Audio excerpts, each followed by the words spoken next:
पूरा 243 सीट पर चुनाव लड़ने का ऐलान कर चुके हैं। और मैं इतना, ये डिस्ट्रिक्ट है ना, डिस्ट्रिक्ट में कुछ भी नहीं है यहाँ पर। वक्त से कई विधायक सांसद रह चुके, वो क्या कर रहे थे? लोग ध्यान ही नहीं दिया अभी तक।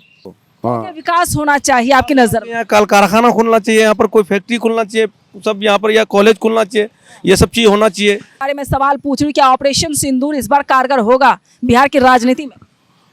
जिस तरह पहले नरेंद्र मोदी ने शादी करके सिंदूर से भागा, उसी तरह इस बार भी अनाउंस करके और फिर सिंदूर से पीछे हट गए। कितनी सीटों पर केजरीवाल लड़ने वाला है इस बार? 243 पूरा जी, पूरा सीट कितनी निकल जाएगी? बहुमत में आएंगे, सरकार बनाएंगे। सरकार बनाएंगे। मैनिफेस्टो में क्या होगा, 2-4 बता दे बस बिंदु। देखिए, आम आदमी पार्टी जनता की बुनियादी सुविधाओं पे काम करती है। नमस्कार, चुनावी दंगल में आप सभी का स्वागत है। इस वक्त मैं अररिया विधानसभा में मौजूद हूं और आने वाले वक्त में विधानसभा चुनाव है। चुनाव से पहले तैयारियां शुरू हो चुकी है, लेकिन सवाल ये है कि इस बार कई प्रयोगशाला की तैयारी हो रही है, यानी एक्सपेरिमेंट लैब तैयार हो रहा है बिहार में।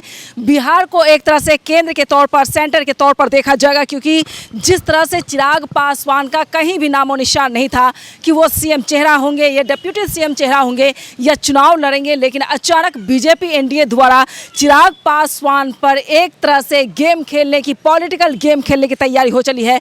तो आने वाले वक्त में जिस तरीके से सवाल पूछा जाता था कि एनडीए के पास कौन चेहरा है, तो अब जवाब में आपको मिलेगा कि एनडीए के पास कहीं ना कहीं चिराग पासवान का चेहरा आ चुका है। वो अब सेंटर में नहीं रहेगा, कह सकते बिहार उसको बुला रहा है। सीमांचल पर सबकी नजर होगी, क्योंकि सीमांचल की सीटों पर सबकी नजर बनी रहती है कि आने वाले जिस तरीके से चुनाव को लेकर के।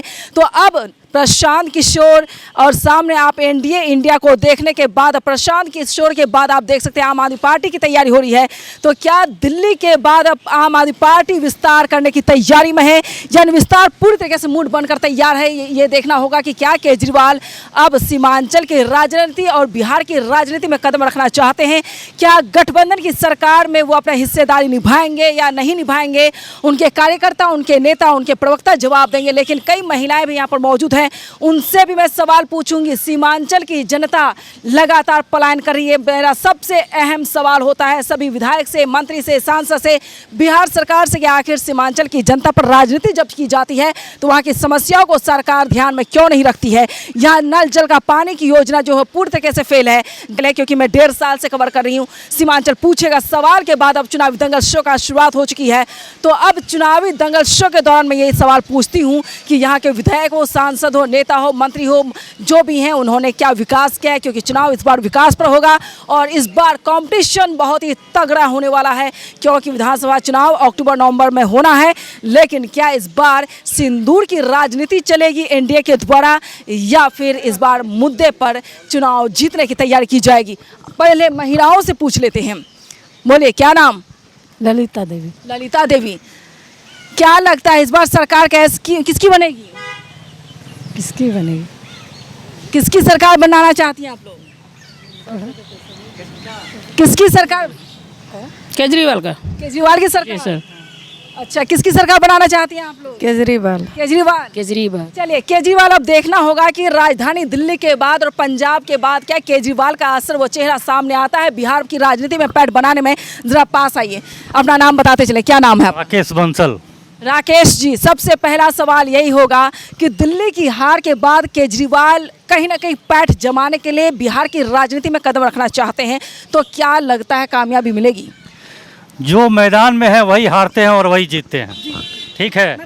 हाँ, तो जो मैदान में है वही हारते हैं और जीतते हैं, और लड़ने के लिए मैदान में उतरना ही पड़ेगा। और इसीलिए हमारा छाप भी है झाड़ू छाप, और झाड़ू से इस कूड़े को पूरा समाप्त करना है, और इसीलिए मैं इस पार्टी को ज्वाइन किया हूँ। और बीजेपी में भ्रष्टाचार चरम पर है, एनडीए पूरे चरम पर अपने पार्टी का यहाँ बिहार में कार्यक्रम कर रहा है। कहीं रोड बनती है उसमें भ्रष्टाचार है, पानी जल नल योजना है उसमें भ्रष्टाचार है, हर जगह भ्रष्टाचार का बोलबाला है।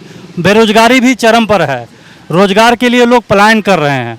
इसीलिए मैं इस पार्टी के लिए अपना सब निछावर करता हूँ, पूरी ताकत झोंक देंगे। राकेश जी, दूसरा सवाल आपसे ये होगा कि बिहार की राजनीति में पैठ तो बनाने की तैयारी आप लोग कर रहे हैं कि कैसे रस्सा कस्सी का खेल में अपने भी हिस्सा को शामिल किया जाए, लेकिन जब सीमांचल की बात की जाए, अररिया विधानसभा की बात कर लेते हैं, आपको अररिया विधानसभा में क्या कमियां लगती हैं? अररिया विधानसभा में बहुत सा कार्यक्रम जो है, जो काम होता है वो काम पूरा नहीं होता है, और जो भी भ्रष्टाचार होता है यहाँ पर कुछ ज़्यादा मात्रा में होता है। ठीक है, और कार्यक्रम यहाँ पर बहुत सा, जैसे कि स्टेडियम है, खेल का मैदान है, ये सब भी बहुत ज़्यादा डेवलपमेंट में नहीं है। तो ये सब कार्यक्रम होना चाहिए, थोड़ा ये सब कार्यक्रम होना चाहिए। रोजगार पर क्या होगा आपके साथ? रोजगार पर यहाँ पर एक इंडस्ट्री खुलनी चाहिए। बहुत से इंडस्ट्री है यहाँ पर। मक्का बहुत ज़्यादा मात्रा में होता है, पाट की यहाँ बहुत ज़्यादा पैदावार होती थी, मकई यहाँ पर अच्छा होता है, गेहूँ भी अच्छी होती है। यहाँ बड़ा एक उद्योग लगना चाहिए। हमारे फॉरेस्ट में एक मक्का उद्योग लगा हुआ है, वो भी पूरा ढंग से चालू नहीं हो पा रहा है। अब क्या राजनीति है वो तो नीतीश कुमार बताए या एनडीए बताएगी उसमें। एनडीए बताए या नीतीश कुमार बताएं, लेकिन अब अगर पटना में एयरपोर्ट बनाया जा रहा है, दरभंगा में एम्स बनाया जा रहा है, तो अररिया में मेडिकल कॉलेज तक नसीब क्यों नहीं हो रहा? अररिया के लोगों का ये दुर्भावना कह लीजिए कि यहाँ के सांसद विधायक उस और ध्यान नहीं दे पा रहे हैं। यहाँ होना चाहिए बहुत कुछ, यहाँ से फंड भी बहुत जाता है, या फंड आता है वो सारा बंदरबाट हो जाता है, बंदरबाट हो जाता है। और राकेश जी, और क्या अहम मुद्दा होगा जब विधानसभा चुनाव की तैयारी आप लोग कर रहे हैं?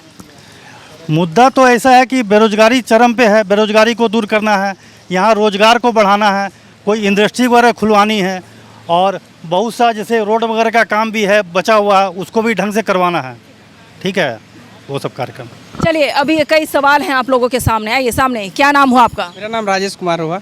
राजेश जी, पहला सवाल आपसे यही होगा कि बिहार की राजनीति में केजरीवाल जो कदम रख रहे हैं, गठबंधन करेंगे या अकेले लड़ेंगे? नहीं, ये तो शीर्ष नेतृत्व की जिम्मेदारी है कि वो गठबंधन में लड़ते हैं या इंडिपेंडेंट लड़ते हैं। अभी तो फिलहाल मुझे जहाँ तक जानकारी है केंद्रीय नेतृत्व के द्वारा कि 243 विधानसभा सीटों पर अकेले ही चुनाव लड़ेंगे।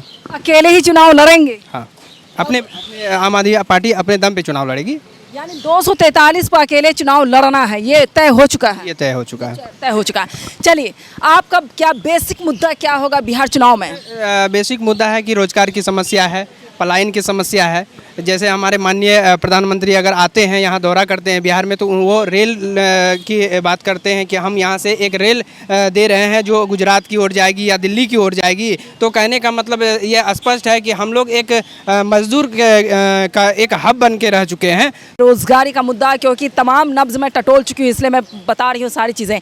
यहाँ मिल, फैक्ट्री, कल कारखाने बिल्कुल भी नहीं है। जैसा आपने कहा कि देश के प्रधानमंत्री आकर के कहते हैं कि रेलवे की मतलब रेल दिए जाएंगे और गुजरात तक आप पहुंचेंगे, तो कहीं ना कहीं राहुल गांधी जब आए थे तो उन्होंने कहा था कि बिहार को मजदूरों का अड्डा बना दिया गया। अगर गरीब मजदूर चाहिए तो आप बिहार आइए, और ट्रेन से भर भर कर यहाँ सीमांचल ट्रेन से जाते हैं। अब देश के प्रधानमंत्री दावत दे रहे हैं, लोगों को आमंत्रित कर रहे हैं कि आप गुजरात की तरफ प्लान कीजिए। वो ये नहीं कह रहे कि यहाँ पर फैक्ट्री, मिल, कल कारखाने बना दिया जाए। चले, इस मुद्दे पर आप चुनाव लड़ेंगे? जी, इस मुद्दे पर चुनाव लड़ेंगे। पार्टी चुनाव लड़ेगी? जी, पार्टी चुनाव। और क्या बेसिक, और क्या मुद्दा हो सकता है? सबसे खास मुद्दा है यहाँ के शिक्षा का। शिक्षा व्यवस्था का चौपट कर दिया गया है। अगर मान लिया जाए कि हम पूर्णिया विश्वविद्यालय की बात करते हैं, अभी बहुत सारे ऐसे छात्र हैं जो इंटरमीडिएट का एग्ज़ाम पास किए हैं, अब उन्हें बीए में एडमिशन चाहिए, तो वो लोग ऑनलाइन करते हैं, लेकिन ऑनलाइन लिस्ट में नाम नहीं आता है, और 750 रुपया पर व्यक्ति जो है पर स्टूडेंट लिया जाता है, फीस के तौर पे ऑनलाइन ही लिया जाता है। अब मान लिया जाए हम अगर ऑनलाइन करते हैं और मेरा नाम नहीं आता, तो क्या उसको दूसरे चरण में फिर उसका नाम नहीं आता है, तीसरे चरण मेरिट लिस्ट में नाम नहीं आता, लिस्ट में नाम नहीं आता है, और यूनिवर्सिटी के द्वारा कोई ऐसा एग्ज़ाम नहीं लिया जाता है जिससे ये तय हो सके कि हाँ हम कहीं ना कहीं हमारे अंदर में कमी थी, इसलिए हम मेरिट लिस्ट में नहीं आ पाए। लेकिन डीएस कॉलेज के स्टूडेंट से मैंने बात की, और आप पूर्णिया यूनिवर्सिटी कह रहे हैं, मैं पूर्णिया यूनिवर्सिटी को कवर करके आ चुकी हूँ पिछले साल। तो वहाँ के स्टूडेंट का मानना है कि एक तो क्लास बिल्कुल नहीं होती है, 6 महीने का सेमेस्टर में 1-2 क्लास हो जाती है, 10 क्लास होती है, और उसके बाद वहाँ पर जो एडमिशन की जो फैसिलिटी और क्राइटेरिया है वो पूरी तरीके से भ्रष्ट है, करप्ट है, क्योंकि परसेंटेज अच्छा होने के बावजूद स्टूडेंट का एडमिशन नहीं हो पा रहा।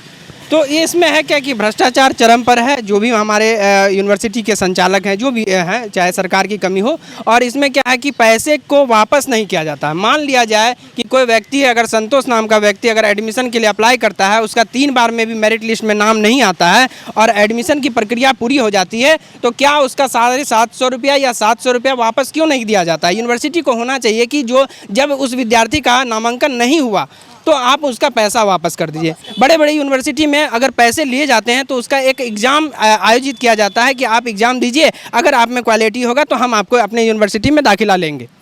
एजुकेशन पर ज़्यादा ध्यान दें आप लोग जी। और क्या मुद्दा हो सकता है? बोलिए, आप लोग बोलिए। अररिया की राजनीति कैसी है? राजनीतिक क्या है, यहाँ पर कोई कल कारखाना है ही नहीं है, कुछ भी नहीं है।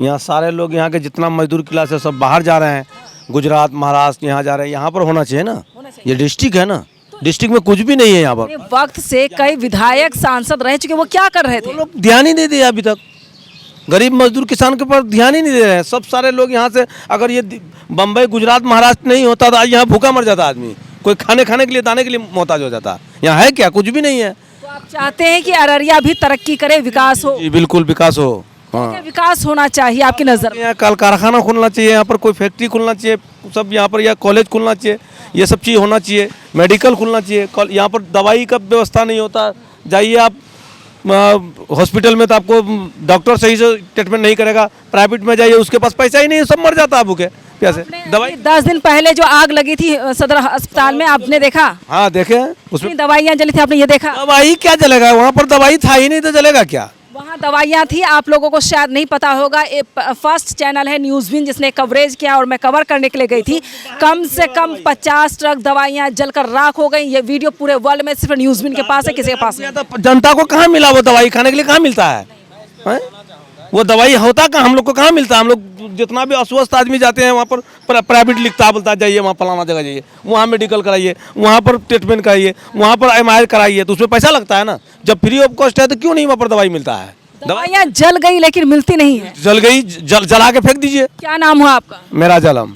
मेहराज आलम। चलिए, मेहराज आलम से पहले भी कई लोगों ने मुझे सदर अस्पताल में ये बताया था कि मैडम दवाइयाँ नहीं मिलती है, 2 दवाई लिख देते हैं, डॉक्टर साहब कहते हैं बाहर में दवाइयाँ मिलती है। लेकिन न्यूज़विन के जरिए जब कवरेज किया गया, एक्सक्लूसिव कवरेज, जिसने नहीं देखा वो ज़रूर देखे कि कम से कम करोड़ों रुपये की दवाइयाँ जलकर राख हो गई थी। 50 ट्रक से ज़्यादा दवाइयाँ जली थी और यहाँ पर मेहराज जी ये भी कह रहे हैं कि दवाइयाँ नहीं मिलती है। ये तो गलत हो रहा है। गलत हो रहा है कि गलत हो ही रहा।